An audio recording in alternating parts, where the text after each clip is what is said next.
నేను ఇప్పుడు చేపల పులుసు చేస్తున్నానండి. 1 కేజీన్నర చేపలు తీసుకున్నాను. పొయ్యి మీద దాకేసి చక్కగా నూనె పోసుకొని కాస్త మెంతులు వేసాను. ఈలోగానేమో నేను కొంచెం మసాలా పేస్ట్ రెడీ చేసుకున్నానండి. అల్లం, వెల్లుల్లిపాయ, జీలకర్ర, మెంతులు వేసి పేస్ట్ చేసి ఉంచుకున్నానండి. తర్వాత ఏమో ఒక 2 టమాటాలు, ఒక పెద్ద ఉల్లిపాయ ఇది కూడా పేస్ట్ చేసుకున్నానండి. చేసుకొని ఇగో ఈ మరిగే నూనెలోన ఈ ఉల్లిపాయ టమాటా వేసాను ముందల. ఇది వేగుతూ ఉంటుందండి. ఇది వేగితే దీన్ని చూసుకుంటూనే నేను ఇప్పుడు చేసుకున్న కొబ్బరి అల్లం పేస్ట్ ఉంది కదండి, ఎల్లుల్లిపాయ వేసి ఆ ముద్ద కూడా వేస్తానండి పులుసులో, తాలింపులో. ఈలోగా నేను ఒక మీడియం సైజు ఒక నిమ్మకాయ కన్నా కొంచెం పెద్దది అంటే ఒక 50 గ్రాములు చింతపండులాగా నానపెట్టుకున్నానండి. వేడి నీళ్ళలో నానపెట్టుకొని గుజ్జు తీసుకొని ఉంచుకున్నాను. ఈ అల్లం వెల్లుల్లి పేస్ట్ వేసాను కదండి, ఇది కలుపుతూ ఉండేలాగే దాంట్లోనే కొంచెం కలర్కి సరిపోయినంత పసుపు, రుచికి సరిపోయినంత ఉప్పు వేసుకుంటున్నానండి. ఉప్పు కూడా ఒక 3 స్పూన్లు వేసుకుంటున్నాను. పులుపు కాబట్టి కొంచెం ఉప్పు పడుద్దండి. ఇది ఇలా కలుపుకుంటూనే ఉండాలండి. దీంట్లోనే ఒకటి అన్నీ వేసేసుకుంటే మనకు అన్నిటితో పాటు చక్కగా ఉల్లిపాయతో పాటు మసాలాలు కూడా చక్కగా వేగిపోతాయి. ఒక 4 స్పూన్లు కారం వేస్తున్నానండి. చేపల కూరలో కారం ఎక్కువే పడుద్ది. తర్వాత ఏమో నేను చేపలు శుభ్రంగా క్లీన్ చేసుకొని ఉంచుకున్నానండి. నిమ్మకాయ, కాస్త పసుపు, ఉప్పు వేసి నీట్గా కడిగి పెట్టుకున్నాను. చింతపండు కూడా గుజ్జు తీసుకున్నానండి.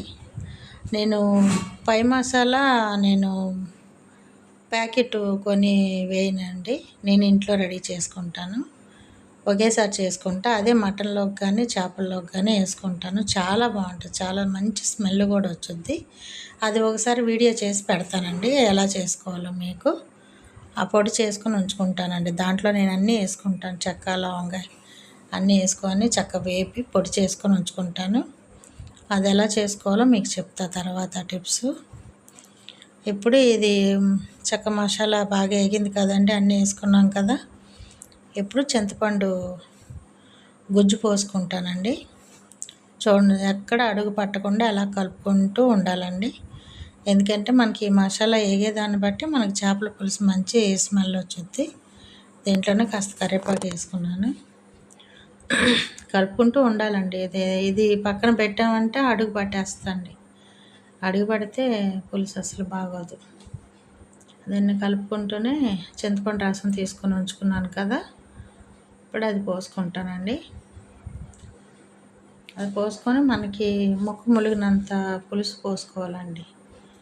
పోసుకొని శుభ్రంగా కలుపుకొని దీంట్లోనే కాస్త చేపల పులుసు కాబట్టి చిటికెడు బెల్లం కూడా వేసుకుంటానండి నేను. బెల్లం వేసుకుంటే చేపల పులుసు మంచి టేస్ట్ బాగుంటుంది. అది టిప్స్ అనే అనుకోండి. ఇష్టం ఉన్నవాళ్ళు వేసుకోవచ్చు, లేకపోతే లేదు. కానీ వేసుకుంటేనే బాగుంటుందండి. ఒకసారి వేసుకొని చూడండి. ఏదైనా మనం తింటే కదా తెలుస్తుంది బాగుంటుందా లేదనేది ఒకసారికి. కాబట్టి అలా వేసుకోండి. ఇగోండి, ఇప్పుడు నేను పులుసు ముక్కలకు సరిపోయినంత చక్కగా చూడండి తెరలు కాగింది. కాగిన తర్వాత ఈ కాగిన చేప ఎక్కువసేపు ఉడకక్కర్లేదు కాబట్టి పులుసే ముందలు మనం మరక కాసుకుంటే బాగుంటుంది. ఇగోండి, ముక్కలు వేసేస్తున్నాను. చక్కగా వేసేసి మనం ఏం చేయాలంటే గరిటె పెట్టకుండా జాగ్రత్తగా 2 పక్కల గుడ్డ పట్టుకొని కలుపుకోవాలండి. చేప కల్లా చాలా తక్కువ టైంలోనే ఉడికిపోయింది కాబట్టి ఇగోండి ఇలా తిప్పుకుంటూ పెట్టాలి. పెట్టిన తర్వాత చక్కగా మూత పెట్టుకొని ఇగోండి పై మసాలా వేస్తున్నానండి. కొంచెం అది నాకు స్మెల్ కొంచెం సరిపోయినట్టు అనిపించలేదు, అందుకే ఇంకొక రవ్వ వేస్తున్నాను. ఇగోండి కొత్తిమీర, పచ్చిమిరపకాయలు కూడా వేసుకుంటున్నాను.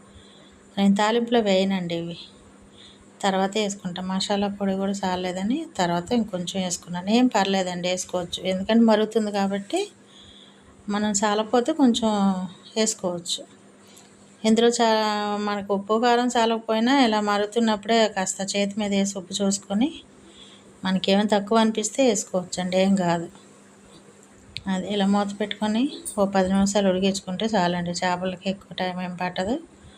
అయిపోయిందండి ఎంతో రుచికరమైన చేపల పులుసు. నా వీడియో మీకు నచ్చితే తప్పకుండా సబ్స్క్రైబ్ చేసుకోండి.